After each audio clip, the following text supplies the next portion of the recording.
자, 여러분들의 삶은 형통하십니까? 자, 우리가 신앙생활을 하면서 바라는 것 중에 하나가 바로 형통함입니다. 자, 많은 사람들이 예수 믿으면 만사 형통하겠지, 이런 생각을 합니다. 자, 오늘 읽은 이 본문 2절, 3절에 보면 이 형통이라는 단어가 나옵니다. 자, 우리 2절, 3절 말씀 같이 한번 읽어볼까요? 자, 시작. 여호와께서 요셉과 함께 하심으로 그가 형통한 자가 되어 그의 주인 애굽 사람의 집에 있으니 그의 주인이 여호와께서 그와 함께 하심을 보며 또 여호와께서 그의 범사에 형통하게 하심을 보았더라. 자, 여기 2절에도 보면 형통한 자라는 단어가 나오고 3절에도 보면 형통하게 라는 단어가 나오고 있습니다. 자, 이 형통이라는 뜻이 무슨 말일까요? 히브리 말로는 이 형통한 자를 이렇게 말씀하고 있습니다. 이시 마츠리하흐라는 이런 단어입니다. 자, 이 뜻이 뭐냐면 번영의 사람. 무슨 사람이에요? 번영의 사람. 그러니까 형통한 사람이라는 말은 어떤 사람이에요? 번영의 사람이라는 이러한 뜻입니다. 제가 영어 성경을 찾아보니까 이 형통이라는 단어를 success 이렇게 번역을 해놨어요. 무슨 말이에요? 성공이라는 단어입니다. 또 국어 사전을 찾아보니까 성공이라는 이 형통이라는 말을 이렇게 해석을 해놨습니다. 모든 일이 뜻과 같이 잘 되어감. 모든 일이 뜻과 같이 잘 되어감. 이렇게 기록을 해놨습니다. 자, 우리가 국어사전에 형통이라는 말을 이렇게 해놨기 때문에 우리가 이 형통이라는 단어를 생각하면 내가 원하는 대로 또 내가 뜻하는 대로 되는 것, 우리가 이렇게 생각하기 쉽습니다. 그래서 성공이라는 단어도 내가 원하는 대로 내가 생각한 대로 되는 것, 우리가 이렇게 생각하기 쉽다는 것입니다. 그래서 사람들을 평가할 때도 마찬가지입니다. 저 사람은 성공한 사람이야. 저 사람은 실패한 사람이야. 이렇게 말을 하는데 여러분 그 기준이 뭐예요? 내가 생각할 때 저 사람이 저런 상황에 있기 때문에 성공한 사람이고 내가 생각할 때 저 사람이 저런 상황에 있기 때문에 실패한 사람이다. 우리는 이렇게 생각을 한다는 것입니다. 자, 그러나 성경에서 말하는 형통은요, 내가 생각하고 있는 그런 뜻이 아니라는 것입니다. 우리가 생각하는 이 형통은 세상 사람들과 너무나 비슷한 이러한 뜻을 가지고 있는데 성경이 말씀하고 있는 형통은 그런 뜻이 아니라는 것입니다. 자, 오늘 읽은 이 말씀을 보면요, 요셉이라는 사람이 나옵니다. 여러분, 우리가 너무나 잘 알고 있는 요셉이죠. 여호와께서 그의 범사에 형통하게 하심을 보았더라, 이렇게 말씀하고 있습니다. 자, 여러분,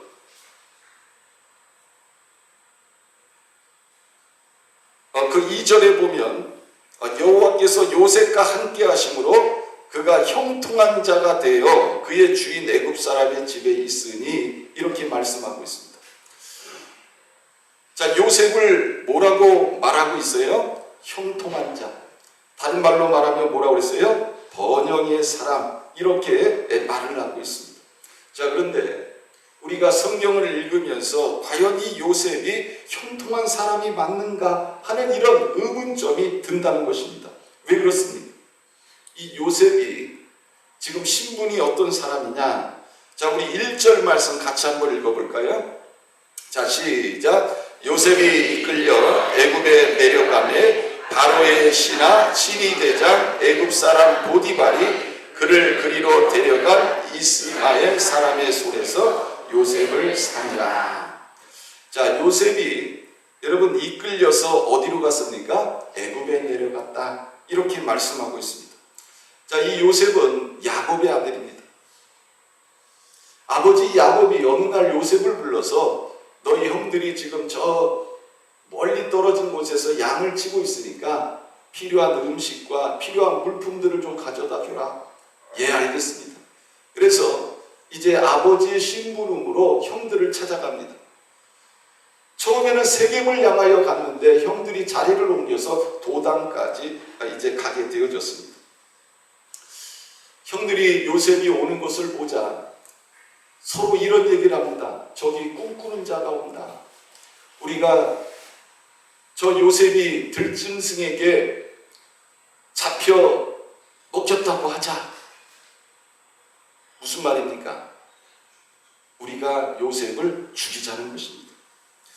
자, 요셉이 형들에게 이런 대우를 받는 것은 아버지 야곱이 요셉을 편애했기 때문에 그렇습니다. 그리고 요셉이 꿈을 2번이나 꿨는데 부모님과 형제들이 자신을 향하여 절하는 이런 꿈을 꿨습니다. 이거를 형들 앞에서 자랑한 거예요. 그러니까 형들이 이 말을 듣고 어떤 생각을 합니까?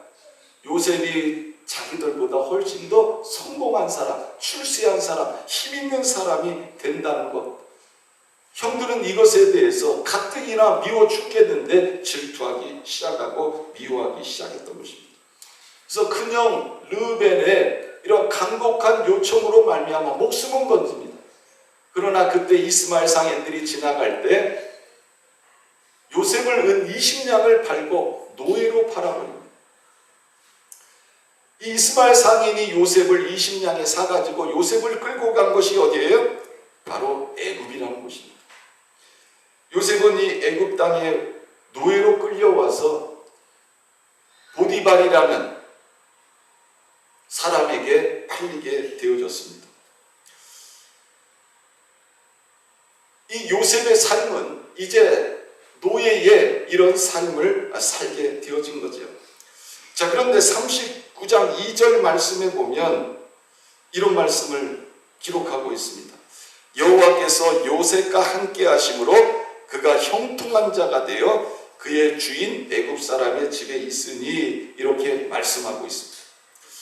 자, 여러분 지금 요셉의 신분이 뭡니까? 노예입니다. 한번 생각해 보세요.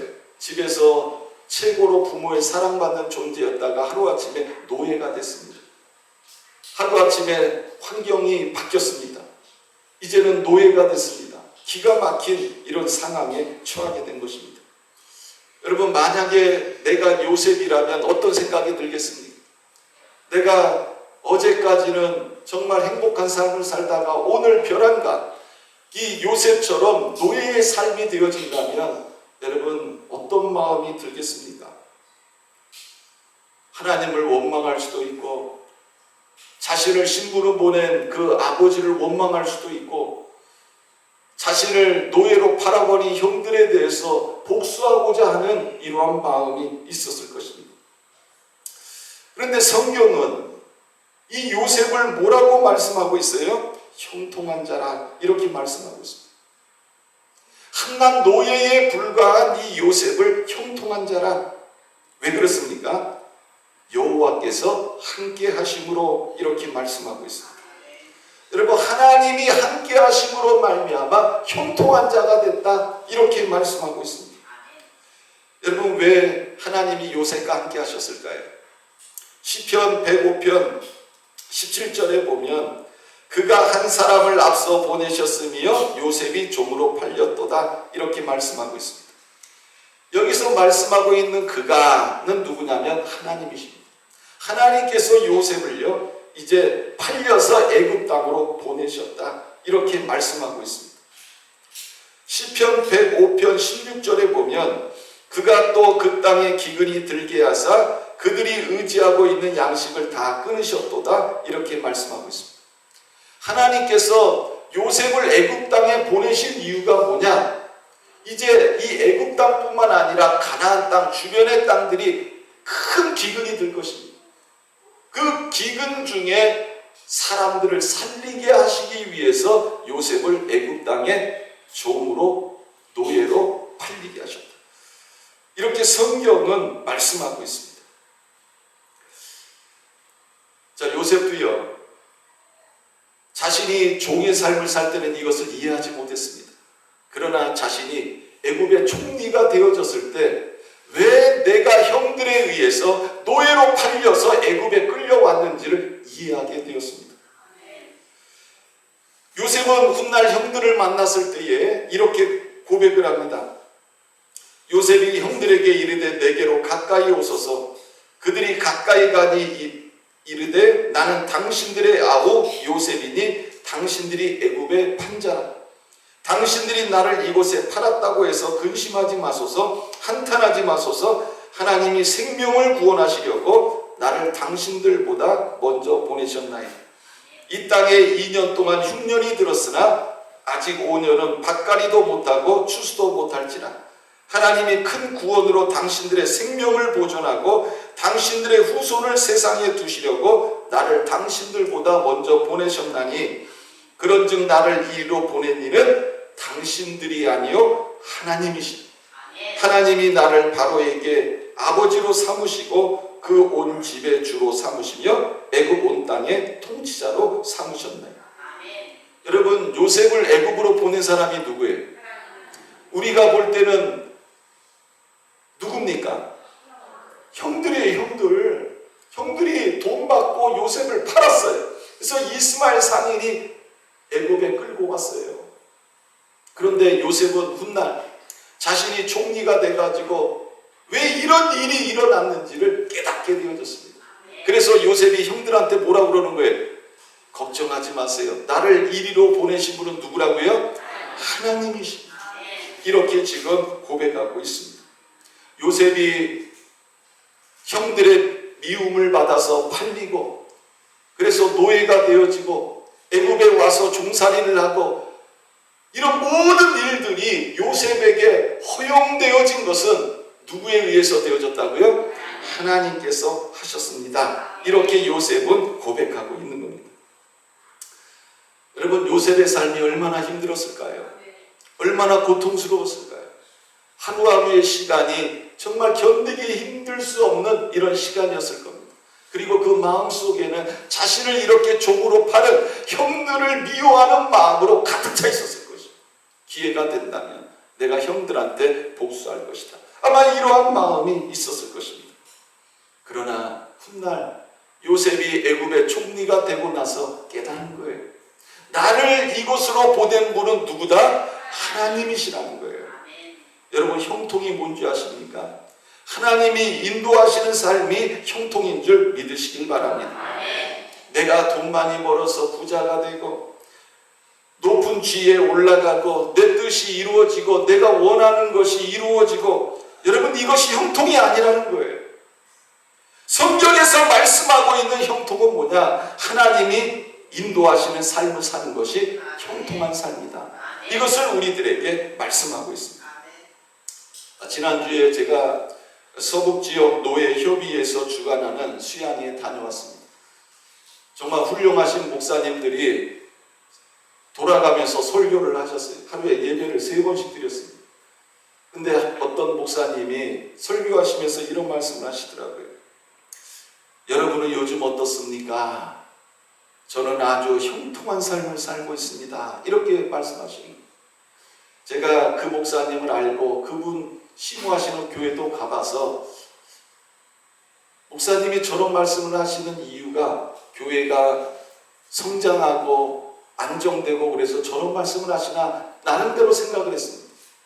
그런데 이런 말씀을 하시더라고요. 이 목사님께서 이번에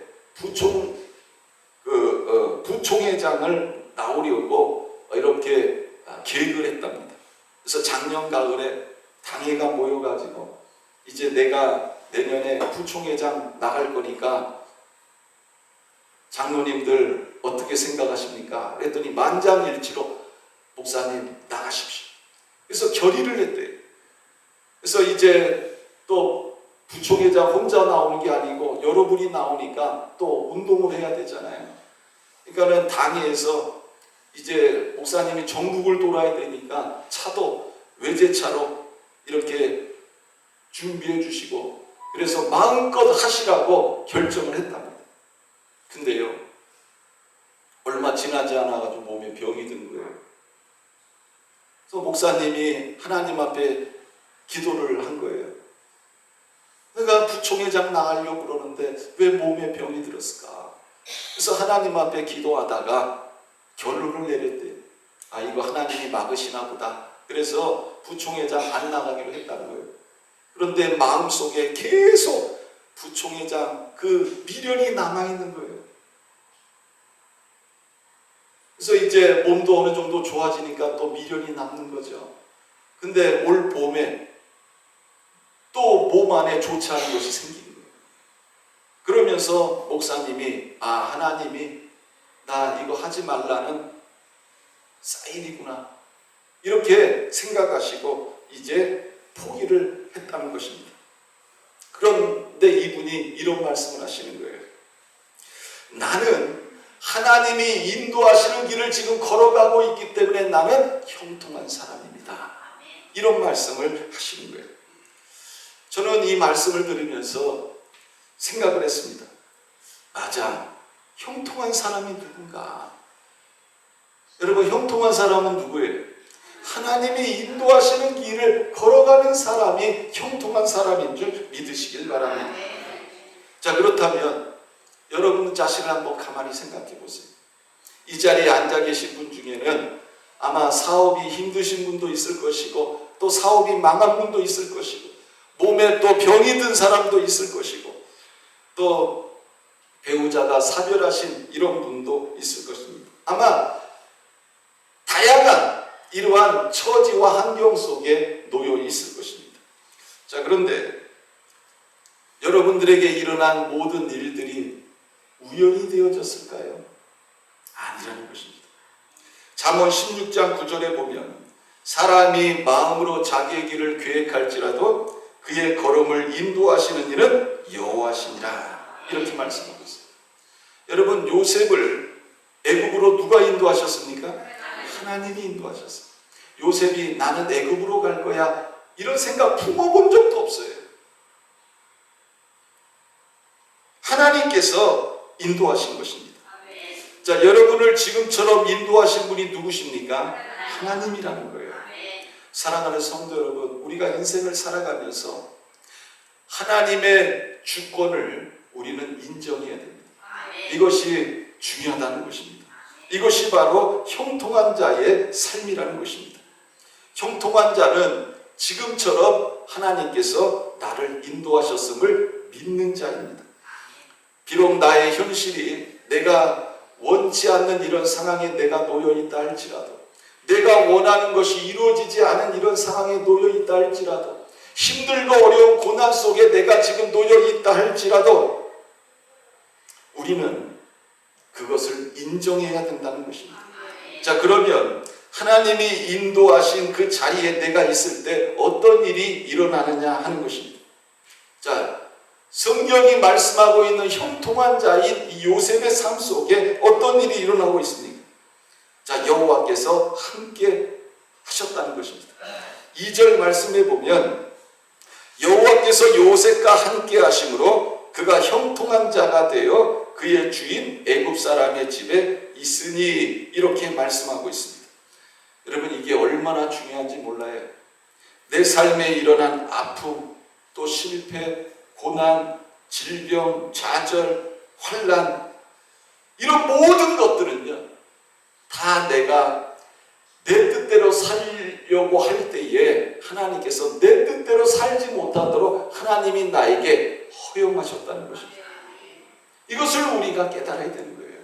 하나님은 이런 것들을 내가 앞을 향하여 걸어가는 그 길 속에서 빨간불이 들어와서 야, 너 그 길 건너가면 안 돼. 그러니까 여러분, 이 길을 가다가 빨간불이 들어오면 걸어가면 어떻게 돼요? 죽어요. 그러니까는 이 빨간불이 들어왔다는 건 뭐예요? 멈추라는 거예요. 왜 멈추라는 겁니까? 내 인생 속에서 이런 빨간불이 들어왔다는 건요, 이제는 네가 원하는 길, 네가 정말 바라는 길, 그런 길 걸어가지 말고 이제는 누가 원하는 길을 걸어가라는 거예요? 하나님이 원하시는 길을 걸어가라는 것입니다. 그러니까 요셉도 나는 원치 않았지만 하나님께서요 애굽으로 인도하신 것입니다. 근데 이거를 깨닫지 못하는 거예요. 왜? 늘 내 인생의 주인이 누구라고 생각하는 거예요? 나라고 생각해요. 그러니까 내 인생을 늘 내 관점으로만 바라보는 거예요. 세상의 관점으로만 바라보는 거예요. 그러니까 하나님께서 얘는 이렇게 되면 큰일 나겠다. 그러니까 하나님께서 내 인생에서 이런 수많은 환난, 고난, 역경, 내가 생각지 않았던 장소로 나를 인도하셔서 그곳에서 이제는 내가 하나님 바라보며 살 수 있도록 하나님께서 나를 인도하시는 것입니다. 결국 지금의 나는 하나님이 인도하셨다는 것입니다. 그런데 성경은 우리들에게 참 놀라운 교훈을 주고 있는데 그게 뭐냐? 한번 따라해 보시기 바랍니다. 여호와께서 함께 하심으로. 자, 요셉이 이 애굽의 집에 종으로 팔렸어요. 노예로 팔렸어요. 그런데 성경은 뭐를 말씀하고 있냐? 그런 요셉과 여호와께서 함께 하셨다.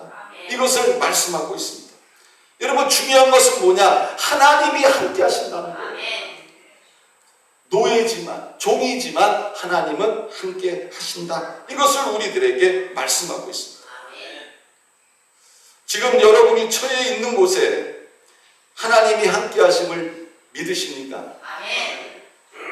아니면 매일 나는 실패한 사람이야. 하나님이 나를 버렸어.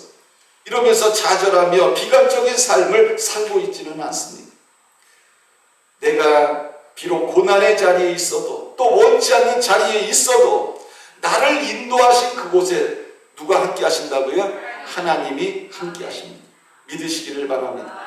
자, 중요한 것은 지금 내가 처해 있는 이 상황 속에서 정말 하나님을 믿고 이제는 한 걸음 한 걸음 최선을 다하는 것이 중요하다는 것입니다. 왜 그렇습니까? 나를 지금 이리로 인도하신 분이 누구예요? 하나님이세요. 요셉을 종의 자리로 인도하신 분이 하나님이라는 거예요. 하나님이 그렇다고 해서 요셉을 버린 게 아닙니다. 요셉을 포기한 것이 아니라는 거예요. 비록 종의 자리지만 그 자리는 하나님이 함께 하시는 자리였다는 것입니다. 여러분, 맨바닥의 자리라도 괜찮습니다. 노예의 자리라도 괜찮습니다. 중요한 것은 지금 내가 있는 곳에 하나님이 나와 함께 하신다. 이것을 믿는 것이 중요하다는 것입니다. 자, 그렇다면 좌절의 자리, 또 소망이 없어 보이는 자리, 맨 밑바닥의 자리라 할지라도 그 자리에서 이 진리를 믿고 내가 다시 일어서는 것이 중요하다는 거예요. 내 허리띠를 메고 내 신발끈을 메고, 그래, 내가 이런 자리에 있지만 이제는 다시 한번 하나님을 믿고 시작해보자. 그러면서 한 걸음 한 걸음 나아가는 것이 중요하다는 것입니다. 요셉은요, 얼마나 수치스러운 자리입니까? 얼마나 부끄러운 자리입니까? 정말 인생을 포기하고 싶은 그런 자리였습니다. 그러나 요셉은 일어섰습니다. 그리고 한 걸음 한 걸음 최선을 다했다는 것입니다. 여러분, 그럴 때 어떤 일이 일어났습니까? 자, 우리 3절 말씀 같이 한번 읽어볼까요? 자, 시작. 그의 주인이 여호와께서 그와 함께 하심을 보며 또 여호와께서 그의 범사에 형통하게 하심을 보았더라. 자, 여호와께서 요셉과 함께 하심을 누가 봤어요? 그의 주인이 보았다. 이렇게 말했습니다. 여러분, 여기서 그는 누굽니까? 요셉이고요. 주인은 누구냐? 요셉을 종으로 산 사람이에요. 요셉의 주인입니다.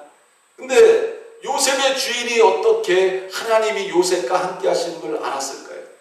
요셉이 말했을 거예요. 나는 히브리인입니다. 나는 하나님을 믿는 사람입니다. 여러분, 우리는 요셉의 이 점을 배워야 되는 거예요. 내가 맨 밑바닥의 자리에 있다 할지라도, 내가 실패의 자리에 있다 할지라도, 가진 것이 없는 자리에 있다 할지라도 나는 하나님을 믿는 사람입니다. 한번 따라해 보시기 바랍니다. 나는 하나님을 믿는 사람입니다. 어디를 가든지 여러분, 내 자신에 대해서 떳떳하게 나는 예수 믿는 사람임을 전해야 됩니다. 그리고 드러내야 됩니다. 그리고 거기에 합당한 삶을 살아야 되는 겁니다. 왜 그럴까요? 하나님이 함께 하시기 때문에 그렇습니다. 자, 요셉이 이 종의 자리에서 최선을 다할 때 하나님이 함께 하심을 그의 주인이 보았습니다. 여호와께서 그의 범사에 형통하게 하심을 주인이 보았습니다. 왜 우리가 하나님의 인도하신 곳에서 하나님을 바라보아야 합니까? 또 바로 행동해야 됩니까? 바로 하나님이 나와 함께 하시기 때문에 그렇습니다. 보디발과 그의 아내가 요셉에게 일을 맡기면요, 요셉이 일을 착착착 잘해내는 거예요. 신기한 거예요. 어떻게 저렇게 일이 될까? 신기한 거예요. 하는 일마다 열매가 맺히기 시작합니다. 보디발은 그런 요셉을 바라보면서 너무 신기한 거예요. 아, 요셉이 믿는 하나님이 요셉과 함께 하시는구나. 이것을 깨닫게 되어진 겁니다. 그러다 보니까 보디발의 집에 노예로 팔려갔을 때는 노예 중에서도요, 서열이 제일 낮았어요. 그런데 하나님께서 함께 하시자 어떤 일이 일어납니까? 따라해보세요. 노예 중에서 제일 높은 자리에 올랐습니다. 여러분, 노예 중에서 가장 높은 자리에 올랐어요. 그 자리가 뭐예요? 가정총무예요. 가정총무. 파격적인 승진이지요. 여러분, 우리 4절 말씀, 5절 말씀 같이 한번 읽어볼까요? 자, 6절. 자, 4절부터 6절 시작. 요셉이 그의 주인에게 은혜를 입어 섬김에 그가 요셉을 가정 총무로 삼고 자기의 소유를 다 그의 손에 위탁하니 그가 요셉에게 자기의 집과 그의 모든 소유물을 주관하게 한 때부터 여호와께서 요셉을 위하여 그 애굽 사람의 집에 복을 내리심으로 여호와의 복이 그의 집과 밭에 있는 모든 소유에 미친지라. 주인이 그의 소유를 다 요셉의 손에 위탁하고 자기가 먹는 음식 외에는 간섭하지 아니하였다. 여러분, 놀랍지 않습니까?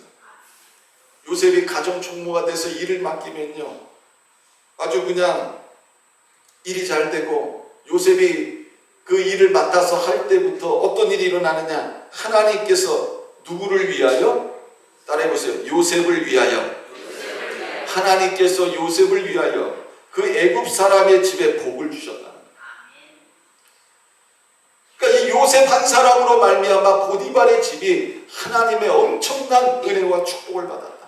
그래서 여호와의 복이 그의 집과 밭에 있는 모든 소유에 미쳤다. 요셉 한 사람으로 말미암아 이 보디발의 집이 축복받는 이런 역사가 일어나게 되어진 거예요.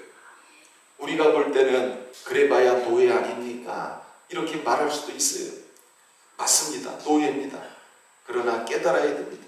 우리가 하나님을 의지하고 하나님을 믿고 살아가면요, 비록 좋은 자리, 최고의 자리에 있지는 않지만 내가 처해 있는 그 자리에서, 그 분야에서, 그 상황에서 하나님은 나를 최고로 인정받는 자로 만드시는 줄 믿으시길 바랍니다. 사랑하는 성도 여러분, 형통은요, 하나님의 뜻대로 되는 것입니다. 예수님도 이 땅에 오셔서 형통한 삶을 사셨습니다. 아마 어떤 분이 이런 질문을 할지도 모르겠어요. 목사님, 무슨 예수님이 형통한 삶을 살았습니다. 예수님은 이 땅에 오셔서 고난의 삶을 살았습니다. 수치의 삶을 살았습니다. 임의로 대우받는 삶을 살았습니다. 인정받지 못한 삶을 살았습니다. 뭐 이렇게 말씀하실 수도 있어요. 그러나 성경은 예수님은 형통한 자의 삶을 살았다. 왜 그럴까요? 바로 예수님은 하나님께서 인도하신 그 삶을 살았기 때문에 그렇습니다. 빌립보서 2장 6절부터 8절에 보면 그는 근본 하나님의 본체시나 하나님과 동등됨을 취할 것으로 여기지 아니하시고 오히려 자기를 비워 종의 형체를 가지사 사람들과 같이 되셨고 사람의 모양으로 나타나사 자기를 낮추시고 죽기까지 복종하셨으니 그 십자가에 죽으십니다. 예수님의 삶이 왜 형통한 자의 삶이었느냐? 바로 하나님께서 정해놓으신 그 길을 걸어갔기 때문에 예수님의 삶은 형통한 자의 삶이었다. 성경은 이렇게 말씀하고 있습니다. 여러분, 오늘날도 우리가 하나님이 인도하신 곳에서 우리가 주님의 영광을 위하여 최선을 다하는 삶을 살 때 어떤 일이 일어나느냐? 빌립보서 2장 9절부터 11절에 보면 이런 말씀이 나옵니다. 이러므로 하나님이 그를 지극히 높여 모든 이름 위에 뛰어난 이름을 주사 하늘에 있는 자들과 땅에 있는 자들과 땅 아래에 있는 자들로 모든 무릎을 예수의 이름에 꿇게 하시고 모든 입으로 예수 그리스도를 주라 시인하여 하나님 아버지께 영광을 돌리게 하셨습니다. 여러분, 하나님이 인도하시는 삶을 살면 누가 높여주시는 거예요? 하나님이 높여주시는 거예요. 요셉도 하나님이 정해놓으신 길을 걸어갈 때 하나님께서 요셉을 높여주셨어요. 그래서 애굽의 총리가 되어진 것입니다. 그래서 수많은 사람을 살리는 이런 존재가 되어진 것입니다. 시편 37편 5절 6절 내 길을 여호와께 맡기라. 그를 의지하며 그가 이루시고 내 의를 빛같이 나타내시며 내 공의를 정오의 빛같이 하시리로다. 사랑하는 성도 여러분, 이제 결론을 맺습니다. 여러분들 중에 혹시 요셉과 같은 이런 자리에 머물고 있는 분들이 있습니까? 걱정하지 마시기 바랍니다. 시편 37편 23절 24절 여호와께서 사람의 걸음을 정하시고 그의 길을 기뻐하시나니 그는 넘어지나 아주 엎드러지지 아니함은 여호와께서 그의 손으로 붙드시니로다. 아멘. 여러분, 하나님께서 우리를 붙들어 주시는 거예요. 다시 한번 여러분들에게 말씀을 드립니다. 내가 처해 있는 이런 상황 속에서 하나님의 자녀로서 성실하게 사시길 바랍니다. 그리고 정직하시길 바랍니다. 그리고 인내하시길 바랍니다. 그리고 믿음 중에 소망을 가지시길 바랍니다. 주님은 나와 함께 하십니다.